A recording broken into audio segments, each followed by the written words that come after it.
बाबा साहब अम्बेडकर अगर इनके लिए भगवान होते तो अनिल मिश्रा की सनद खत्म हो जाती, अनिल मिश्रा जेल में होते और एक बड़ा मैसेज, कड़ा मैसेज भाजपा देती, जो भाजपा ने नहीं दिया। इसका मतलब भाजपा द्वारा प्रायोजित कार्यक्रम। देखिए, अनिल मिश्रा वकील नहीं है, अनिल मिश्रा गधा है।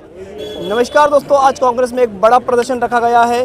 कांग्रेस अनुसूचित जाति के अध्यक्ष प्रदीप अहिरवार जी यहाँ पर पुतला दहन करने निकले हैं। सर, क्या कार्यक्रम है? देखिए, आज हम लोगों ने प्रदर्शन किया है, पुतला दहन किया है और राष्ट्रपति महोदय को ज्ञापन सौंपा है कि सीजीआई साहब के ऊपर 4 दिन पहले इस देश के इतिहास में पहली बार जूता उछाला गया।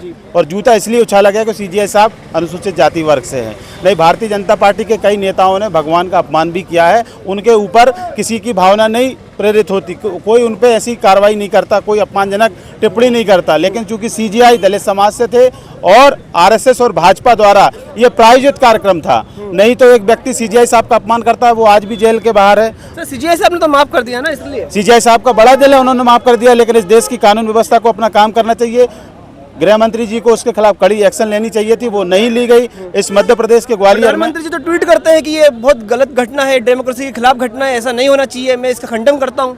प्रधानमंत्री जी उन व्यक्तियों की सोच से आते हैं जो दिन के बाबा साहब अम्बेडकर की मूर्ति पर माल्यार्पण करते हैं और रात में बाबा साहब अम्बेडकर की मूर्ति तोड़ने का काम करते हैं। तो मोदी जी उसी विचारधारा के प्रतीक हैं कि एक तरफ तो शाम को कहते हैं कि मेरी सीजीआई साहब से बात हो गई है और अपने ही किसी व्यक्ति से सीजीआई साहब का अपमान कर रहे हैं। आपको क्या कहना है कि भाजपा सरकार है और मोदी जी ये सब हमला करा रही है? बिल्कुल, आरएसएस ये पूरा हमला करवा रही है, इसके पीछे आरएसएस है। और आपने देखा होगा ग्वालियर के अंदर किस तरीके से बाबा साहब के बारे में एक व्यक्ति अपमानजनक गंदा बोल देता है, बाबा साहब को गंदा बोलता है, बाबा साहब को अंग्रेजों का दलाल कहता है। ऐसा व्यक्ति आज बाहर है। इसका क्या मतलब है? इसका मतलब है कि मोहन यादव जी की सरकार का उसको संरक्षण है। नहीं तो कोई व्यक्ति बाबा साहब के बारे में इतना अपमानजनक बोले और वो आज भी जेल के बाहर, ये बड़े सोचने का विषय है। भाजपा तो कहती है कि हम संविधान के अनुसार काम कर रहे हैं, संविधान को पूछते हैं, संविधान का स्मरण करते हैं और बाबा साहब अम्बेडकर हमारे लिए भी भगवान है।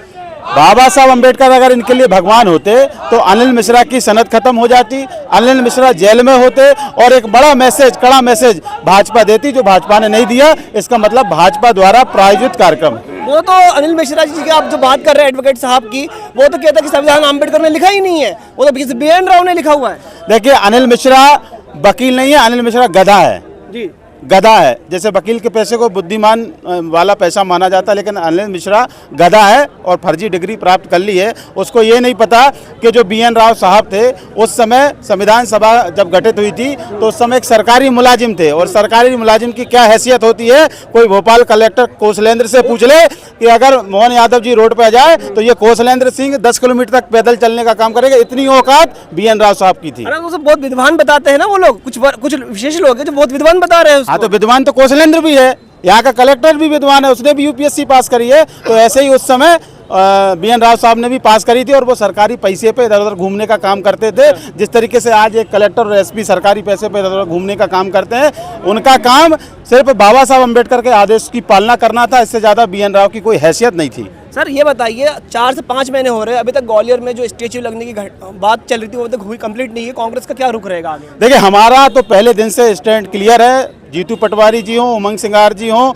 चाहे राहुल गांधी जी हो, चाहे कांग्रेस का एक एक कार्यकर्ता हो, हमारा स्टैंड क्लियर है। बाबा साहब की स्टैचू ग्वालियर हाईकोर्ट परिसर में लगनी चाहिए। अगर भाजपा इसको नहीं लगवा रही है तो इसका मतलब है भाजपा वर्ग संघर्ष करवाना भाजपा का तो कहना है कि हम तो समर्थन में, कोर्ट आदेश दे दे तो आज लग जाएगी। मैं ये दावे के साथ कह रहा हूँ कि मोहन यादव जी एक नोटिफिकेशन निकाल दे, मोहन यादव जी एक नोटिफिकेशन निकाल दे तो बार काउंसिल भी उसको मना नहीं कर पाएगी। भाजपा वर्ग संघर्ष करवाना चाहती है, भाजपा अपने वोट को मजबूत करवाना चाहती है, दलितों में और सवर्णों में लड़ाई करवाने का काम आरएसएस कर रही है। धन्यवाद। तो दोस्तों, ये प्रदीप अहिरवार जी थे, इनका ये कहना है। आप लोग इस बारे में क्या कहना चाहते हैं, मुझे कमेंट करके अपनी राय जरूर दीजिएगा।